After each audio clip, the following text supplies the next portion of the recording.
процессын дахин инженерчлэл. Уг нь айгүй сүрхтэй гоё нэр байгаа юм л да. Тэгээд жил хагасын өмнө бие даасан бараг яамны хэмжээтэй хүрэхтэй байсан. Анх гарч ирж яхад нь одоо 2 сайд өргөн агуулгаар нь гүнзгийлээд ажил үргийн томьёолоод уг нь их гоё санаа гаргаж ирж ирсэн. Одоо тэгээд нэг яамны доор очсон. Агентлаг болоо очсон магадах. Тэгээд бид нар нөгөө ингээд улсын хурал дээр ажил тайлагнахтаа, байнгын орон дээр ажил тайлагнахтаа ш тэр засаг дээр ч гэсэн ингээд харж явах, ажиглаж явахт бол дандаа нэг юм. Нэг бол мэдээллийн компани шиг. Нэг бол нэг судалгааны компани шиг. Дандаа нэг эсвэл нэг маркетингийн компани шиг л болчиход баахан тоо ирдэг. Баахан судалгаа ирдэг. Баахан санал тавьдаг л болчиход байна л д. Уул нь бол ийм асуудлууд байна. Энэ асуудлууд дээр ингэж шийдсэн. Энэ асуудлууд дээр хууль зүйн хувьд ийм гаргалгаа байна. Ийм хуулийн шийдэл одоо байхгүй байна гэдэг юм. Улсын хурал дээр энийг шийдэх хэрэгтэй байна. Шинэ хууль гаргах хэрэгтэй байна. Энэ заалтыг зөрчиж байна. Ийм давхардал байна гэдэг байдлаар ер нь яригдчих явж явах хэрэгтэй байсан баг л та. Тэгээд харамсалтай нь ерөөсөө яг энэ презентацийг бол аюу гоё тавиад байгаа одоо бид нар чи. Презентацийг аюу гоё тавьж ирээд дахиад энэ дээр нь баахан тоонууд тавиад нөгөө тоонууд нь 2 хонохгүй мартагдаад дуусчдаг л болчиход байгаа юм л та. Тэгээсээ бат цэцэг дарга мэдээж тодорхой хэмжээгээр мэдээлэл өгөх нь зөв л дөө. Гэхдээ бид нар нэг энэ процессын дахин инженерчлэл гэдэг юм маань өөрөө яг агентлаг нь юу хийх ёстой, ямар асуудлуудыг шийдэх ёстой гэдэг нь бүх юм тодорхой болсон байх ёстой. Эдээд одоо 1 жил 3 сар гэдэг чи бас их хугацаа шүү дээ. Тэгээ нэг жишээ нь одоо яг жил болчоо да. Уг нь яг тодорхой жишээн дээр ярьчих хэрэгтэй байсан. Тэгээ дэрний нэг жишээ юу байх гэхээр энэ Дархуул аймгийн засаг дарга аз жаргалтай холбоотой нэг асуудал үүсчихсэн шин. Энэ дээр яг ямар дүгнэлт гарсан бэ? Иргэдийн гомдлын дагуу шалгалт хийсэн гэсэн. Ямар дүгнэлт гарсан бэ? Ямар үйл явц явсан бэ? Ямар шийдэл байгаа вэ? Одоо хаана явж байгаа вэ? Гэдэг асуултанд та нэг дэлгэрэнгүй байдлаар хариулчвал зүгээр юм. Танд чинь 5 минутын хугацаа байгаа бах тий. Тэгэхээр дахиад тодруулж асууя. Энэ дараа.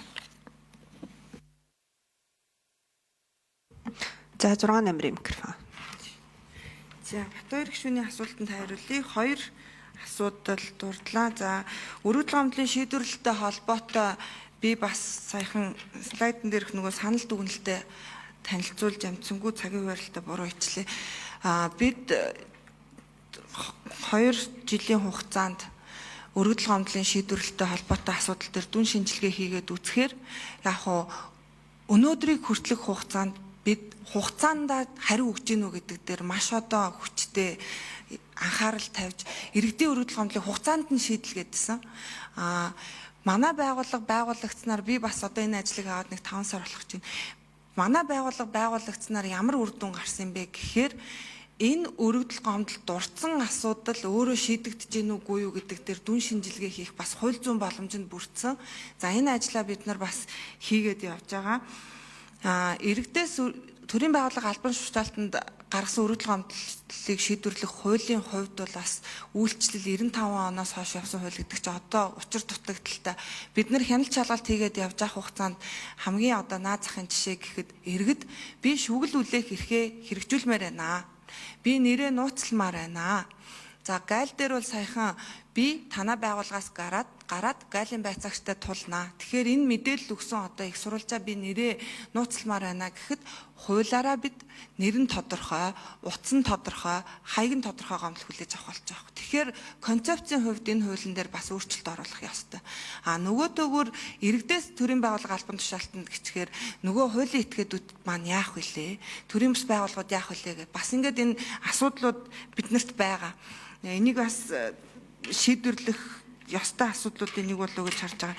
За дархны засаг дарга аз жаргалтай холбоотой намайг одоо эн чинь 2025 оны ихээр илүүдэд хийгдсэн хяналт шалгалт байсан иргэний гомдлын дагуу. Тийм. Иргэний гомдлын дагуу хийсэн хяналт шалгалт байсан. За худалдаа авах ажиллагаатай холбоотой нэлээд олон одоо зөрчил илэрсэн талаар мэдээлэл гарсан байсан. Манай байгууллагын одоо хэвлэл мэдээллийн хэрэгслээр ашиглаад за асуудал юунд байна гэхээр гişүү бас нэг ийм асуудал байна. Одоо энэ нөгөө төрийн байгууллагын энэ нөгөө томилгоо тогтвортой биш байдгийн нэг гайн гарч ирж байгаа. Манай байгууллага дээр томилгооны асуудал бол нэлийн одоо өндөр тооны хууль бус томилгооны асуудал байсан. За цэгцэлсэн архив байхгүй. Архив байхгүй асуудал. За засаг дарга аз жаргалтай холбоотой асуудал дээр бол манай байгууллагт хяналт шалгалт хийсэн архив байхгүй. Албан хаагчид нь хүлээлгэж өгөөгүй яваад өгч одоо би өнөөдрийг хүртэл тэр шалгалтын тайлангийн араас хөөцөлдөж байгаа. Тэгэхээр дархны иргэдийн төлөөлөгчдийн хурал руу явуулсан тайлан манад байгаа гэдэг байгаа тайлан зөрүүтэй. За манад байгаа тайлан дээр албан хаагчдын гарын үсэг дутуу. Тэгэхээр тэр үнэн тайлан юм уу, худлаа тайлан юм уу би хэлж чадахгүй байгаа.